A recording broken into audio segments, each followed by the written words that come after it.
Assalamualaikum warahmatullahi wabarakatuh, teman-teman. Ketemu lagi, dan hari ini kita akan membahas seputar akuntansi, yaitu penerapan PSAK 118 tentang penyajian dan pengungkapan laporan keuangan, yang mana mulai akan berlaku pada tanggal 1 Januari 2027. PSAK 118 ini akan menggantikan PSAK 201 atau yang mengadopsi IAS nomor 1 mengenai penyajian dan pengungkapan laporan keuangan, ya. Jadi ini memang secara garis besar PSAK 118 ini memberikan perubahan yang cukup besar pada struktur laporan laba rugi, lalu juga membahas mengenai UKTM atau ukuran kinerja yang ditetapkan oleh manajemen, dan juga agregasi dari informasi keuangan. Nah, PSAK 118 ini seperti tadi yang kita sampaikan bahwa dia akan mulai berlaku di 1 Januari 2027. Namun demikian, yang perlu harus dipahami adalah banyak perusahaan yang menerbitkan laporan keuangannya secara komparatif. Jadi ketika nanti diterbitkan pada tanggal 31 Desember 2027, tentu saja akan diterbitkan laporan yang bersifat komparatif dengan 31 Desember 2026. Nah, ini yang tentu aja menjadi tantangan sendiri bagaimana PSAK ini sudah mulai harus diaplikasikan sesegera mungkin, ya. Baik, sebenarnya di video kali ini kita akan membahas secara singkat apa itu PSAK 118. Nah, diawali dari latar belakang dan urgensi kenapa PSAK 118 itu ada dan harus menggantikan standar yang selama ini kita pakai, yaitu PSAK 201, ya, tentang penyajian dan pengungkapan laporan keuangan. Nah, di sini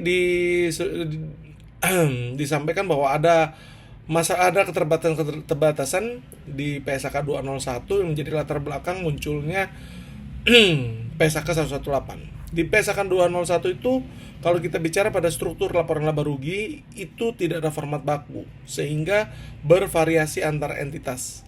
Dan isunya ini akan memberikan kesulitan tersendiri bagi para investor atau bagi para pengguna laporan keuangan untuk melakukan komparasi, ya, pembandingan laporan keuangan. Komparasi ini dilakukan biasanya bagaimana investor melihat, ya, bagaimana antara satu perusahaan dengan perusahaan lain dibandingkan kinerja keuangannya, ya, karena struktur laporan keuangannya bervariasi. Lalu laba operasi menjadi rancu, ya. Banyak perusahaan mendefinisikan laba operasi dengan standarnya masing-masing, ya. Jadi antara satu perusahaan dengan satu perusahaan yang lain itu belum tentu cara perhitungan laba operasinya itu sama. Lalu yang berikutnya adalah maraknya metrik non-JEP, ya. Metrik non-JEP ini adalah biasanya kaitannya dengan UKTM, ukuran kinerja tetapan manajemen, ya, kayak EBITDA, ya. Jadi kadang-kadang istilah-istilah EBITDA, angka-angka yang menjadi UKTM itu tidak dilakukan audit, ya. Lalu yang terkait dengan obscuring informasi, ya, ini kita bicara terkait dengan agregasi dan disagregasi dari laporan keuangan, ya. Mana akun-akun yang bisa digabungkan dalam satu akun, ya. Dan ini juga menjadi problem di PSAK 201, sehingga muncullah PSAK 118 yang memberikan solusi, yaitu yang pertama, PSAK 118 itu isinya sebenarnya 4 hal.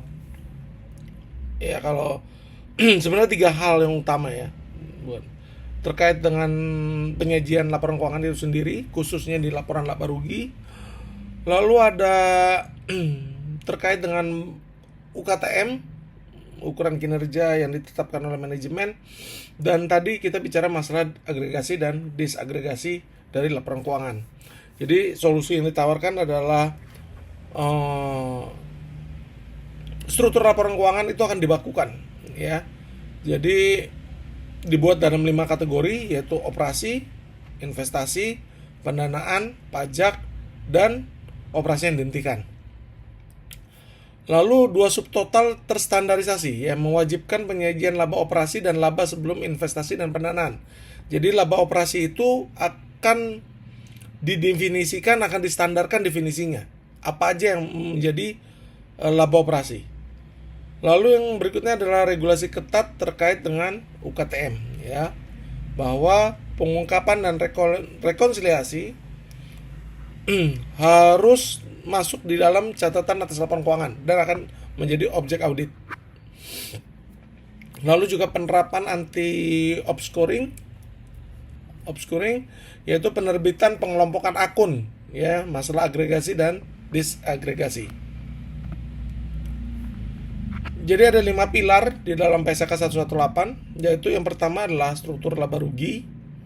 Jadi ini jelas tadi disebutkan bahwa pembagian wajib laporan laba rugi ke dalam 5 kategori, ya. Operasi, investasi, pendanaan, lalu pajak dan operasi yang dihentikan, ya. Serta pengenalan dua subtotal terstandarisasi, ya, yaitu penyajian laba operasi dan laba sebelum investasi dan pendanaan. Oke. Lalu pilar kedua adalah regulasi UKTM, ya, atau ukuran kinerja tetapan manajemen, ya, kalau di bahasa Inggris MPM ini. Jadi dia wajib direkonsiliasi, wajib diaudit, dan ditempatkan di catatan atas laporan keuangan. Lalu pilar ketiga terkait dengan agregasi dan disagregasi, ya, prinsip pemisahan pos tak sejenis dan penertiban pos akun lain-lain yang material agar tidak menyesatkan. Lalu pilar keempat adalah analisa beban. Jadi mandat pengungkapan rincian beban berdasarkan sifat di catatan atas laporan keuangan. Jika di laporan utama menggunakan fungsi itu misalnya kalau di laporan utama COGS, ya, itu fungsi itu. Nah, sifatnya apa ya? COGS itu ada beban tenaga kerja, ada beban material, ya. Lalu ya, pilar kelima adalah transisi dan arus kas, ya. Jadi memang PSAK 118 ini nanti sedikit mempengaruhi PSAK 107. Nanti ada pembahasannya sedikit, ya. Mempengaruhi PSAK 107 tentang arus kas. Nah, ini yang pilar pertama tadi 5 kategori wajib laporan laba rugi. Jadi laporan laba rugi ini harus dibagi dalam 5 hal, yaitu 1 operating. Itu cakupan aktivitasnya adalah aktivitas bisnis utama, penghasil pendapatan. Ya. Jadi ini kategori default untuk seluruh transaksi yang tidak masuk kategori lain. Jadi masuk ke operasi, ya. Jadi ini aktivitas bisnis utama, penghasil pendapatan, masuk ke sini semua. Ya, penjualan, sales, terus apa? Kita bicara cost of sales, ya, itu pasti masuk ke operasi semua. Lalu yang kategori kedua investing. Ini hasil investasi pada entitas asosiasi atau ventura bersama, kas dan setara kas, serta aset penghasil imbal hasil independen, bunga, ya, pendapatan bunga, pendapatan dividen, ini masuk ke sini semua. Ya. Lalu yang ketiga, kalau ini ya dicatat ya, yang masuk investasi itu investing adalah pendapatan bunga, pendapatan dividen. Nah, kalau di financing bukan pendapatannya tapi bebannya, ya, beban bunga, lalu hasil transaksi dari kewajiban yang timbul dari aktivitas pendanaan entitas, ya. Nah, itu masuk di situ. Lalu pajak penghasilan, nah itu kategori yang keempat, pajak penghasilan, beban atau penghasilan pajak sesuai dengan PSAK 212, tidak ada yang berbeda. Lalu ini operasi yang dihentikan, hasil dari operasi yang dihentikan sesuai yang diatur di PSAK 105. Jadi ini operasi yang dihentikan, ya, masuk kategori terakhir.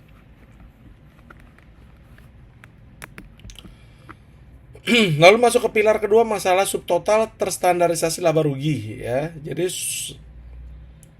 subtotal paling krusial yang mengukur kinerja langsung operasi bisnis entitas. Manfaat utamanya adalah menghilangkan variasi perlakuan antar entitas sehingga laporan keuangan bisa diperbandingkan dengan cermat.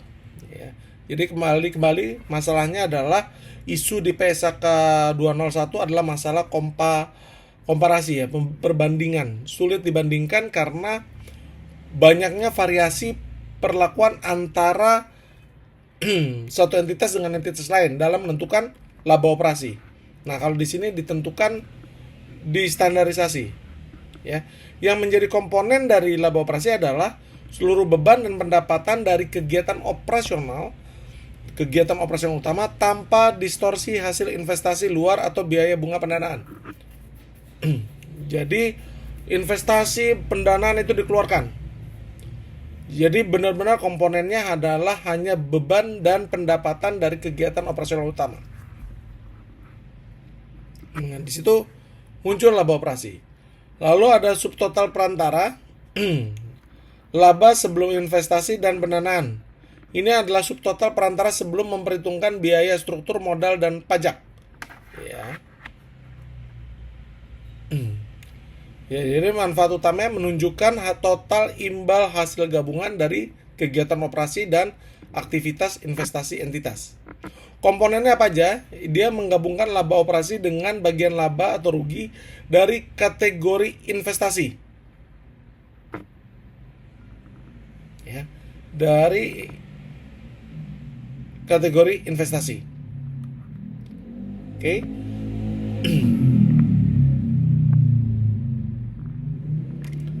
Nah, ini reklasifikasi aktivitas utama. Jadi intinya ini di sini. PSAK 118 memberikan aturan khusus. Nah, ini khusus ya. Jadi aturan khusus untuk entitas jasa keuangan dan bank. Jadi kalau tadi kita bicara kan seluruh entitas, tapi dikecualikan. Kenapa ketentuan khusus ini perlu ada? Karena jasa keuangan dan bank itu kan ada pendapatan bunga, ada biaya bunga. Dia menyalurkan kredit, maka dia akan dapat pendapatan bunga. Ketika dia menghimpun dana dari masyarakat, dia harus bayar bunga, ada biaya bunga. Nah, kalau di perusahaan biasa yang namanya pendapatan bunga, ini akan masuk ke dalam aktivitas investasi, ya, dan beban bunga akan masuk di aktivitas atau di kategori pendanaan, ya. Tapi untuk jasa keuangan dan bank itu dibedakan, ya. Khusus jasa keuangan dan bank yang fungsinya biasanya adalah kegiatannya menghimpun dana dan menyalurkan, maka pendapatan dan beban bunga berubah dari kategori pendanaan menjadi kategori operasi. Karena disitulah letak operasional bank dan jasa keuangan. Ya. Jadi pendapatan beban bunga itu dianggap menjadi kategori operasi. Kalau di perusahaan lain, perusahaan non jasa keuangan dan bank, pendapatan dan pendapatan bunga itu masuknya ke kategori investasi dan beban bunga masuk dalam kategori financing. Tapi khusus untuk jasa keuangan dan bank, pendapatan dan beban bunga semuanya masuk ke kategori operasi. Lalu yang kedua, hasil investasi. Hasil investasi berubah dari kategori investasi menjadi kategori operasi. Ya, jadi semua yang di perusahaan lain hasil investasi itu masuk di kategori investasi. Untuk perusahaan jasa keuangan dan bank, dia akan masuk ke kategori operasi. Tujuannya apa? Untuk memastikan laba operasi bank mencerminkan indikator bisnis inti yang sebenarnya tanpa distorsi. Jadi karena bank itu ya bisnisnya itu revenue dia adalah pendapatan bunga, cost dia adalah biaya bunga. Oke. Lalu kita masuk pembahasan berikutnya, UKTM. Ukuran kinerja tetapan manajemen. Apa sih UKTM? UKTM itu adalah Management Defined Performance Measures atau MPM dalam bahasa Inggrisnya. Adalah ukuran subtotal kinerja keuangan yang digunakan dalam komunikasi publik. Tapi bukan merupakan subtotal standar SAK. Biasanya kalau ketika komunikasi publik itu mereka menyampaikan nih apa itu EBITDA misalnya. Yang jadi ukuran kinerja itu EBITDA. EBITDA-nya berapa? Earning before interest, tax, and depreciation. Lalu ada adjusted operating profit, macam-macam lah. Nah, ini kadang-kadang tidak auditable. Ya, jadi manajemen menentukan sendiri. Ya. Nah, di PSAK 118 ini yang namanya UKTM itu wajib masuk dalam catatan atas laporan keuangan dan harus menjadi objek audit. Ya. Jadi sebelumnya metrik ini disampaikan bebas di luar laporan keuangan. Biasanya masuk di laporan tahunan aja, annual report, bukan di laporan keuangan. Tapi dengan PSAK 118 ini, UKTM itu harus masuk di dalam catatan atas laporan keuangan. Dampaknya adalah UKTM menjadi objek resmi yang wajib diverifikasi dan diaudit oleh auditor independen. Tujuannya ya supaya suatu entitas itu dalam dia menentukan UKTM tadi, ya, menyampaikan kepada publik UKTM tadi itu benar-benar informasi yang bisa terverifikasi kebenarannya. Ya. Jadi ini ada persyaratan pengungkapan UKTM di catatan atas laporan keuangan. Jadi kenapa itu dipakai? Misalnya kenapa EBITDA itu dipakai? Ya. Jadi ada elemen wajib UKTM. Yang pertama, alasan dan kegunaan metrik. Ya. Harus ada penjelasan mengapa manajemen menganggap metrik tersebut memberikan informasi yang berguna bagi investor. Jadi kalau manajemen UKTM-nya adalah EBITDA, manajemen harus menyampaikan kenapa menganggap EBITDA itu penting dan memberikan informasi yang berguna. Itu contoh tadi EBITDA ya. Lalu yang kedua adalah tabel rekonsiliasi akurat. Rekonsiliasi mendetail antara UKTM dengan subtotal standar SAK terdekat. Ya. Jadi ada dibandingkan antara UKTM-nya apa dengan subtotal standar SAK terdekat. Misalnya laba operasi. Lalu dampak dan NCI-nya, pengungkapan efek pajak, penghasilan, dan bagian kepentingan non-pengendali atas setiap penyesuaian. Jadi apa akibatnya kalau ada penyesuaian dari pengungkapan UKTM ini? Nah, lalu elemen yang terakhir adalah konsistensi periode. Jika terjadi perubahan rumus UKTM, entitas wajib menjelaskan alasan dan menyajikan kembali angka komparatif. Jadi karena sebelumnya ini nggak diatur, kadang-kadang ngitungnya pun bisa antara satu periode dengan periode lain, cara penghitungannya berbeda. Nah, di sini karena sudah diaudit, maka si auditor itu harus memeriksa apakah UKTM yang ditampilkan itu sesuai perhitungannya dari tahun ke tahun. Karena kalau ada perubahan metode atau cara perhitungan, maka si perusahaan wajib untuk menjelaskan alasan kenapa metode perhitungannya berubah. Dan setelah itu menerbitkan atau menyajikan kembali angka komparatifnya. Jadi yang tahun sebelumnya kalau menggunakan hitungan saat ini seperti apa, atau hitungan yang setelah dirubah seperti apa, itu harus disajikan. Itu adalah persyaratan UKTM di catatan atas laporan keuangan. Lalu kerangka kerja agregasi dan disagregasi ya. Nah, ini apa? Ini yang terkait dengan pilar tadi anti obscuring. PSAK 118 melarang keras menyembunyikan informasi material. Informasi material atau obscuring melalui dua praktek ekstrim. Satu, agregasi berlebihan. Agregasi berlebihan ini apa? Menggabungkan pos-pos material. Ya. Jadi pos-pos itu dimasukkan di line-line misalnya, akun line-line. Nah, itu nggak boleh. Kalau yang sifatnya material. Ya. Sebaliknya juga tidak boleh juga misalnya melakukan disagregasi berlebihan, memecah pos terlalu rinci sehingga mengaburkan tren utama bisnis. Ya. Jadi nanti ini masalah agregasi dan disagregasi ini nanti ada pembahasan tersendiri bagaimana menggabungkan pos material yang memiliki karakteristik yang harusnya karakteristiknya sama bisa disatukan. Tapi ini kadang-kadang agregasi berlebihan itu adalah karakteristiknya beda tapi disatukan dalam satu akun. Nah, jadi bagaimana untuk menentukan sesuatu akun-akun ini boleh digabung atau tidak, itu dilihat dari karakteristik misalnya nature-nya, jenis atau hakikat ekonomi dari pengeluaran, lalu fungsinya, ya, lalu dasar pengukurannya, ya, lalu profil risikonya. 4 parameter itu yang menentukan apakah akun-akun itu bisa digabung atau tidak.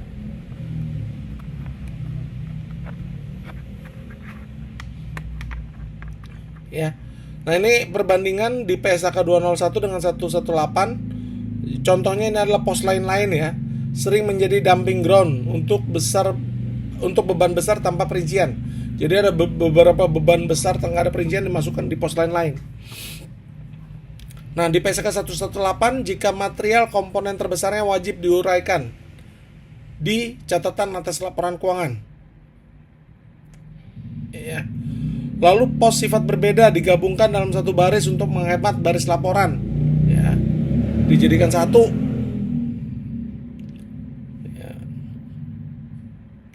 Nah, di PSAK 118 disebutkan bahwa jika pos berkarakteristik beda dan nilai material wajib dipisah. Lokasi penyajian kalau di PSAK lama itu fleksibel. Boleh di laporan keuangan, laporan utama, boleh di catatan laporan keuangan. Ya.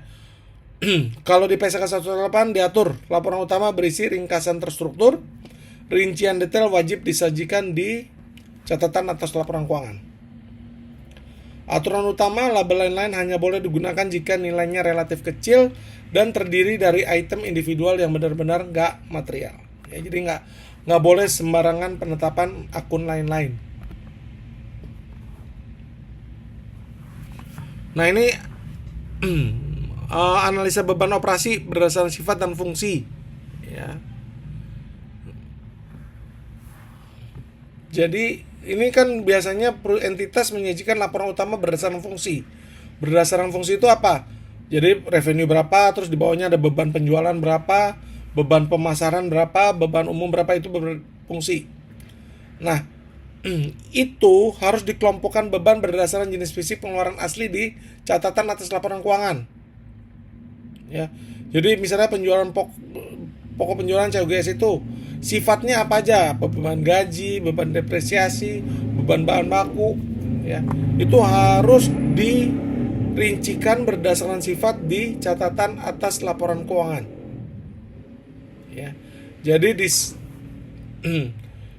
dibuat menurut fungsi di laporan utama, menurut sifat juga harus dibuat. Ya, jadi kalau di laporan utamanya menurut fungsi, di laporan di catatan atas laporan keuangan dibuat menurut sifatnya. Ya. Jadi misalnya contoh beban pokok penjualan COGS, di situ kan ada beban gaji. Di beban umum administrasi juga mungkin ada beban gaji. Ya. Yang beban pokok penjualan misalnya gaji yang terkait dengan orang-orang yang punya hubungan langsung dengan pekerjaan, sifatnya variabel. Ya, misalnya perusahaan jasa. Kalau yang di bawah mungkin yang terkait dengan overhead. Nah, itu harus nanti digabung lagi, dikelompokkan berdasarkan sifatnya, beban gaji dan imbalan kerja itu berapa. Ya. Contoh beban depresiasi, mungkin beban depresiasi ini sebagian ada yang masuk di COGS, sebagian ada masuk di beban umum juga. Misalnya untuk kebutuhan aset-aset kantor misalnya ya. Nah, kalau diklasifikasi berdasarkan fungsi di laporan utama, maka nanti harus dibuat klasifikasi berdasarkan sifat di beban berdasarkan sifat di catatan atas laporan keuangan. Jadi harus dibuat analisa beban operasi bukan hanya berdasarkan fungsi, tapi juga diklasifikasikan berdasarkan sifat. Ya, jadi ini secara garis besar inilah elemen perbandingan antara PSAK 201 dengan PSAK 118 ya. Ada struktur laba rugi. Jadi kalau di PSAK lama itu bebas, tidak ada kategori baku. Di PSAK 118 menjadi 5 kategori diatur. Operasi, investasi, pendanaan, pajak, dan operasi yang dihentikan. Lalu laba operasi di PSAK 201 itu tidak didefinisikan secara resmi oleh SHK. Di PSAK 118 merupakan subtotal wajib yang didefinisikan secara standar. Jadi ada aturannya. Lalu metrik UKTM disampaikan, kalau dulu di PSAK 201 disampaikan di luar catatan atas laporan keuangan. Sekarang wajib diungkapkan di catatan atas laporan keuangan. Otomatis diaudit. Nah, terus agregasi dan desagregasi, agregasi dan lain-lain. Kalau dulu pos lain-lain sering berukuran besar tanpa rincian. Kalau sekarang namanya pos lain-lain wajib di breakdown jika material di catatan atas laporan keuangan. Nah, ini dampak terhadap arus kas, ya. Yang berubah adalah yang pertama adalah titik awal metode tidak langsung. Ya. Kalau dulu metode tidak langsung titik awalnya adalah net income, sekarang titik awal standar untuk rekonsiliasi arus kas adalah laba operasi, titik awal baru. Ya. Terus dia menghilangkan variasi penggunaan laba bersih atau laba sebelum pajak. Jadi itu perubahannya. Nah, di sini akan memunculkan hubungan laba rugi dan arus kas operasi menjadi lebih intuitif. Dari cara penyajian, ini ada yang berbeda di klasifikasi bunga dan dividen. Jadi penyelarasan kategori arus kas dengan kategori laba rugi. Ya. Bunga dibayar dan dividen dibayar. Kalau dulu itu bisa masuk operasi, bisa masuk financing. Kalau sekarang harus konsisten, yang namanya bunga dibayar, dividen dibayar, diklasifikasikan konsisten ke pendanaan. Ya. Jadi kalau misalnya itu dibayar, itu aktivitas pendanaan. Ya. Kecuali operasi khusus untuk jasa keuangan. Ya. Jadi kalau untuk seluruh perusahaan itu yang umum, kalau misalnya bunga dibayar, dividen dibayar, itu diklasifikasikan ke dalam kategori pendanaan atau arus kas dari aktivitas pendanaan. Kalau bank dari aktivitas operasi. Kalau perusahaan jasa keuangan dari aktivitas operasi.